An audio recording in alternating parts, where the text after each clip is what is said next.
تو اب ذی الحج کا مہینہ بھی شروع ہونے والا ہے ماشاءاللہ.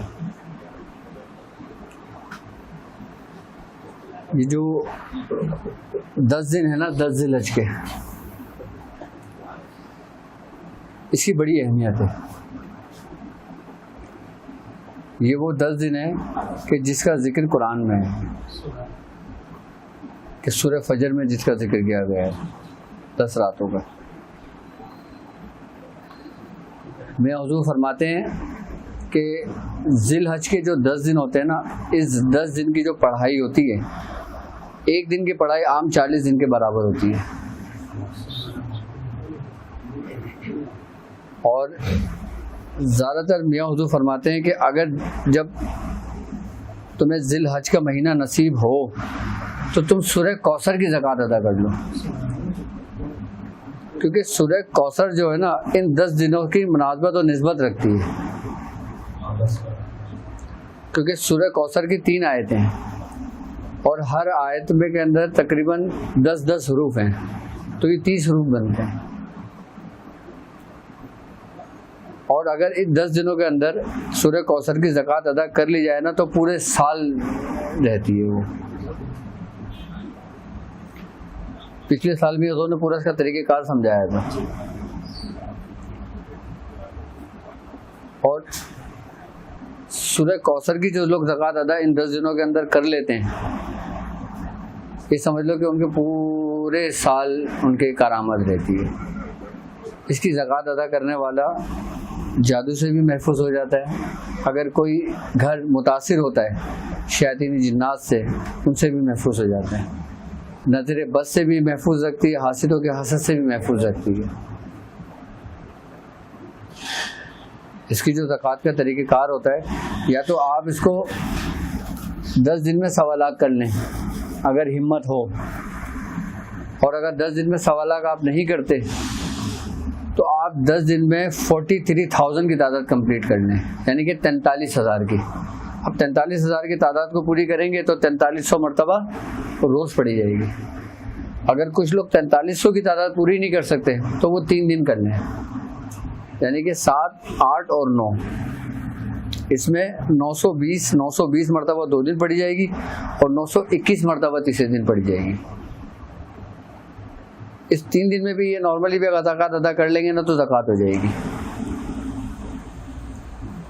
اور جو لوگ سورہ کوثر کی 1000 مرتبہ بھی اگر روز زکوٰۃ ادا کریں، یعنی کہ چاند نظر آنے کے بعد 1000 بار سورہ کوثر پڑھیں اور 10 دن میں 1000 تک پڑھیں تو بھی زکوٰۃ ان کی ادا ہو جائے گی. سورہ کوثر کی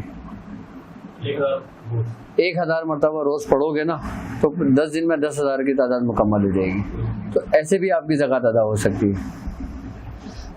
لیکن اس میں ایسا ہوتا ہے، اس کا ایک طریقہ کار ہے کہ اگر آپ 1000 مرتبہ روز کی تعداد کی زکوٰۃ ادا کرتے ہو نا تو اس میں پرہیز کرنا پڑے گا. صرف اور صرف 10 دن کا پرہیز کی نیت کر کے آپ چاند دیکھ کے بیٹھو گے، آپ 1000 بار روز پڑھو گے، ٹھیک ہے. 10 دن جب عید کا دن ہوگا نا، جب وہ جانور آپ ذبح کریں گے، اگر آپ کی توفیق نہیں ہے، اگر آپ نے قربانی نہیں کری یا آپ کے گھر کوئی گوشت آتا ہے، آپ اگر پرہیز کھولیں گے تو اس گوشت سے پرہیز کھولیں گے. میاں حضور کو میں نے دیکھا ہے کہ وہ 10 ذی الحج کے مہینے میں نا باقاعدہ پرہیز کا اہتمام کے ساتھ بیٹھتے تھے. یہاں تک کہ جب ہمارے یہاں قربانی ہوتی تھی نا، جب اس کی کلیجی نکلتی ہے تو میاں حضور اس سے وہ تناول فرماتے تھے، اس سے پرہیز کھولتے تھے. جن کا پرہیز چل رہا ہے وہ کنٹینیو پرہیز کریں اپنا. اچھا، سورہ قریش اگر کوئی لوگ زکوٰۃ ادا کر رہے ہیں اور اگر ان کے پاس ٹائم ہو تو وہ اس 10 دنوں کو ضائع نہ کریں. دن میں کر لیں، شام میں کر لیں، رات میں پڑھ لیں. 1000 مرتبہ پڑھنے میں کتنی دیر لگے گی؟ آدھا گھنٹہ بھی نہیں لگے گا. اگر آپ آدھا گھنٹہ کا 10 دن دے دیں گے تو یہ پورے سال آپ کے ساتھ رہے گی. اور بہترین آپ کا حصار بھی ہے اور بہترین آپ کی محافظ بھی رہے گی، اور آپ اس کے ذریعے کام بھی کر سکتے ہیں. اگر مدامت جاری رکھیں تو تب بھی اس کا ڈیوریشن 1 سال کا رہنے کا بالکل رہے گا. مدامت آپ اس کی چاہیں 33 مرتبہ روز پڑھ لیں، چاہیں 1 تصویر روز کر لیں. مدامت اس کی مدامت کا کلیہ ہم چاہتے ہیں کہ کسی بھی عمل کا اگر ہم مداحمت کرنا چاہیں، اگر میں نے تو آپ نے بتا دیا، کبھی ہمیں نہ بتاؤں تو کسی بھی عمل کی مداحمت کم سے کم کتنی کرنی چاہیے؟ تقریباً 1/2 حصہ. یعنی کہ سپوز کہ آپ نے اگر 1000 کی زکوٰۃ ادا کری ہے، یعنی کہ اکائی، دہائی، سینکڑا، ہزار، تو آپ یا تو اکائی یا دہائی اگر آئے گا تو 100 مرتبہ آئے گا. یعنی کہ اس کی مداحمت ہم کتنی بار رکھیں گے؟ 100 مرتبہ رکھیں گے. یعنی کہ اکائی، دہائی، سینکڑا اور ہزار. ہم دہائی بھی رکھ سکتے ہیں، سینکڑا بھی رکھ سکتے ہیں اور ہزار بھی رکھ سکتے ہیں. اگر اس کو کنٹینیو کریں گے تو پورا عمل ہوگا. اب مثال کے طور پہ ایک شخص سورہ مزمل پڑھ رہا ہے. اچھا، مداحمت اس ترتیب سے بھی رکھی جاتی ہے اور نام کے حساب سے بھی رکھی جاتی ہے کہ جیسے ایک شاہد عمل کر رہا ہے، اس کے نام کے عدد کو ہم لیں گے. اس کے نام کے عدد کے جتنے حروف بنے گے نا، اگر کوئی بڑی سورت پڑھ رہا ہے جیسے سورہ یاسین کر رہا ہے، اب اس کے نام کے عدد بنتے ہیں 44. اب وہ 44 تو مداحمت نہیں رکھے گا، لیکن 4 اور 4 کو پلس کر دیں گے، کتنا بنے گا؟ 8 مرتبہ اس کی مداحمت رکھ سکتے ہیں. یہ سب سے آسان طریقہ ہے مداحمت کے لیے نا. آپ اپنے نام کے عدد کے حساب سے بھی مداحمت رکھ سکتے ہیں اور دہائی، سینکڑا اور ہزار سے بھی رکھ. یہ ایک ترتیب ہے مداحمت رکھنے کی. اچھا، اس ترتیب پہ مداحمت سے ہمیں کیا فائدہ ہوتا ہے؟ جب ہم نے ایک اپنا عمل کر لیا، مکمل ہو گیا، اب ہمارے پاس ٹائم نہیں، اب ہم نے سفر کرنا ہے دوسرے کنٹری یا دوسرے سٹی، تو ہم اس کی مداحمت رکھیں گے اسی مناسبت سے کہ اگر ہم اس کو دہائی کے حصے میں لے کر آ جائیں گے تو اس سے فائدہ یہ ہوگا کہ اس کی روحانیت اور زکوٰۃ کی روحانیت دونوں برابر رہے گی. یعنی کہ وہ کم نہیں ہوگی. کیوں؟ کیونکہ آپ اس کے معمول میں ہو. کسی بھی چیز کی ہم پریکٹس کر رہے ہوتے ہیں، ہم اس میں ترقی کر رہے ہوتے ہیں، اور جب پریکٹس چھوڑ دیتے ہیں تو وہ چیز کم ہونے لگتی ہے. کیوں بزرگان دین فرماتے ہیں کہ عادت بناؤ اپنی. نماز ہمیں قائم کرنے کا حکم ہے نا، یعنی کہ پراپر پڑھو، پابندی کے ساتھ پڑھو. نماز کو قائم کرنے کا حکم دیا گیا ہے نا. یعنی کہ ہم نے فجر پڑھی، صبح ظہر پڑھی، عصر پڑھی، مغرب چھٹ گئی، پھر عشاء پڑھ لی. فجر چھٹ گئی، ظہر پڑھ لی، عصر چھٹ گئی، مغرب پڑھ لی. اس کو قائم کرنا تھوڑی کہتے ہیں. نماز پڑھنے کا یہ حکم تھوڑی ہے ہمیں. ایک پراپر سیکوینس کے ساتھ، ایک ترتیب کے ساتھ، ایک زاویے کے ساتھ. اگر ہم اپنے ایک زندگی ایک ترتیب اور ایک زاویے کے ساتھ کوئی عمل کرتے ہیں، کوئی پڑھائی کرتے ہیں، کوئی صلات پڑھتے ہیں، کوئی نماز پڑھتے ہیں یا کوئی درود پڑھتے ہیں، کچھ بھی پڑھتے ہیں، اگر ہم اس کو پراپرلی رکھتے ہیں نا تو ہمیں فائدہ ہوتا ہے. یہاں تک کہ بزرگان دین فرماتے ہیں اگر کوئی شخص عمل کرتا ہے، کوئی وظائف پڑھتا ہے اور وظائف پڑھتے پڑھتے اس کا کام ہو جاتا ہے، وہ وظائف کو چھوڑ دیتا ہے.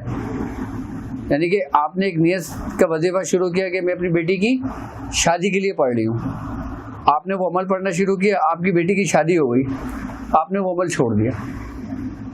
ایسے بھی عمل چھوڑنا نہیں چاہیے. اگر آپ کسی خاص مقصد کے لیے کوئی وظیفہ کر رہے ہیں، کوئی پڑھ رہے ہیں، کوئی عمل، جب آپ کا کام ہو جائے تو آپ اس عمل کو لوٹا دیں. اس عمل کو لوٹانے سے آپ رجت کا شکار نہیں ہوگے. یعنی کہ عمل کو ترک کرنے والا باقاعدہ طور پہ ہمارے بزرگان نے سختی سے منع کرتے ہیں. اور یہاں تک حدیثوں میں میرے خیال سے ملتا ہے، میری ایک نظر سے گزری تھی حدیث کہ عمل کو ترک کرنے والا یا وظائف کو ترک کرنے والا، اس کو شاید دیوس کہا گیا ہے. مطلب اتنا سختی سے منع ہے. اگر آپ نے مثال کے طور پہ کوئی عمل کیا ہے، آپ کچھ بھی نہیں کرتے، کم از کم ایک دفعہ تو پڑھ سکتے ہو. ہم کسی بھی مقاصد کے لیے کوئی وظائف کرتے ہیں، کوئی عمل کرتے ہیں، ہمارا کام ہو جاتا ہے تو کیا ہم اس کو چھوڑ دیں گے؟ آپ کو کیا معلوم کہ آپ کا جو کام ہوا ہے وہ اس عمل پڑھنے کی وجہ سے ہوا ہے، وہ اس وظائف پڑھنے کی وجہ سے ہوا ہے. دیکھو، اجازت تمہارے اندر تب ختم ہوتی ہے کہ جب تم اس کو ترک کر دیتے ہو. اجازت تمہاری ساری زندگی تمہاری نسلوں میں قائم رہتی ہے کہ جب تم اس کے پابند ہوتے ہو.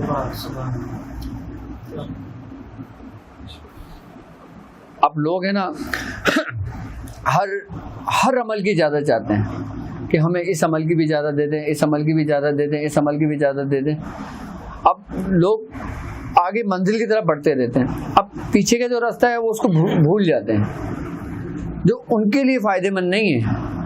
آپ نے ایک عمل کرا, آپ نے اس کو چھوڑ کے آپ دوسرے عمل پر آ گئے, پھر آپ نے دوسرا عمل کرا, اس کو چھوڑ کر تیسرے عمل پر آ گئے. اب آپ سمجھ رہے ہیں کہ میں نے ان سب کی روحانیت کو میں حاصل کرتا ہوا چل رہا ہوں, یعنی کہ اپنے ٹوکرے کے اندر سب رنگ کی مٹھائیاں میں رکھ کے لے کے چل رہا ہوں.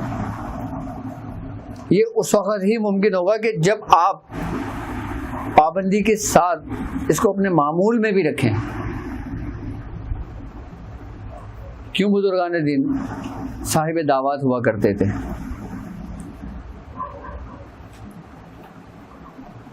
کیوں بزرگان دین فرمایا کرتے تھے سورہ مزمل کی اجازت لینا ہے, جاؤ فلاں شہر میں فلاں بزرگ ہیں اس کے پاس جاؤ اجازت لینا ہے؟ وہ خود نہیں دے سکتے تھے کیا؟ کیونکہ ان کو پتہ ہے وہ صاحب دعوات بزرگ گزرے ہیں, کیونکہ ان کو پتہ ہے کہ سورہ مزمل ان کے معمولات میں ہے, اس کی روحانیت ان کو جانتی ہے. اجازت لینے کا مقصد یہ ہوتا ہے کہ اگر میں سورہ قریش پڑھتا ہوں, ٹھیک ہے, میں نے سورہ قریش کی دعوت دی ہے, میں نے سورہ قریش کی زکوٰۃ دی ہے, سورہ قریش کی روحانیت کس کو جانتی ہے؟ مجھے جانتی ہے. وہ مجھ سے مانوس ہے, وہ میرے ساتھ رہتی ہے, اس نے میرا پورا دائرہ حصار بنایا ہوا ہے اپنے اس میں, ٹھیک ہے. اب یہ شخص میرے پاس سورہ اخلاص کی اجازت لینے آتا ہے, سورہ اخلاص کی اجازت مجھے میرے بزرگوں سے ہے, میں دے سکتا ہوں, لیکن اگر یہ مجھ سے سورہ قریش کی اجازت مانگتا ہے تو سورہ قریش کی اجازت اگر یہ مجھ سے مانگتے ہیں نا تو ان کو سورہ اخلاص پڑھنے سے سورہ قریش پڑھنے کا زیادہ فائدہ ہوگا. یعنی کہ ایک اجازت آپ کے پاس ایک ترتیب سے چلی آ رہی ہے, اسٹیپ بائی اسٹیپ چلی آ رہی ہے, ایک نسبت ہے سمجھ لو ایک طریقے سے, اور ایک شخص خود اس کا عامل ہو, خود اس کی زکوٰۃ ادا کی ہو, خود اس کی دعوت دی ہو, اس نے اس سے اسی چیز کا عمل لے کے اس کو آگے بڑھایا جائے. تو جو سورہ قریش کی جو روحانیت ہے نا, وہ اجازت جس کو دی جاتی ہے اس کو پورا اپنے دائرہ حصار میں لے لیتی ہے. پھر جب وہ 100 مرتبہ بھی پڑھتا ہے نا تو اس کو فائدہ اتنا ہی ہوتا ہے کہ جتنا کسی اور سے اجازت لینے والے سے بندہ 1000 بار پڑھے.